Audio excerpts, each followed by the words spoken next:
Hello friends, இன்றைக்கு இந்த வீடியோவில் பொங்கல் பண்டிகையை முன்னிட்டு பொங்கல் பரிசாக பொங்கல் பரிசு தொகுப்பு, ரொக்கம் மற்றும் இலவச வேட்டி சேலை ஆகியவை வழங்கப்படும் அப்படின்னு சொல்லியிருக்காங்க. இது யார் யாருக்கெல்லாம் கிடைக்கும், எவ்வளவு ரொக்க பணம் வழங்க போகிறாங்க அப்படிங்கிறத பற்றி நம்ம டீட்டெயில்டாக பார்க்கலாம்.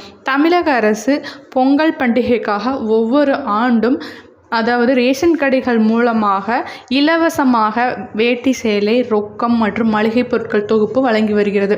ஆனால் சென்ற வருடம் ரொக்க பணத்துக்கு பதிலாக மளிகை பொருட்கள் தொகுப்பு வழங்கப்பட்டதில் பல்வேறு குளறுபடிகள் ஏற்பட்டதை தொடர்ந்து இந்த ஆண்டு மீண்டும் ரொக்க பணம் வழங்கப்படும் அப்படின்னு சொல்லியிருக்காங்க.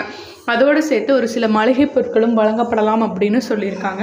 இதில் ரொக்க பணம் 1000 ரூபாய் வரை வழங்கப்படலாம் என எதிர்பார்க்கப்படுகிறது. ஏற்கனவே மழை வெள்ள நிவாரணம் மற்றும் கலைஞர் மகளிர் உரிமை தொகை போன்ற உதவித்தொகைகளால் தமிழக அரசு பண தட்டுப்பாட்டில் இருப்பதால் 1000 ரூபாய் வரை வழங்கப்படலாம் என எதிர்பார்க்கப்படுகிறது.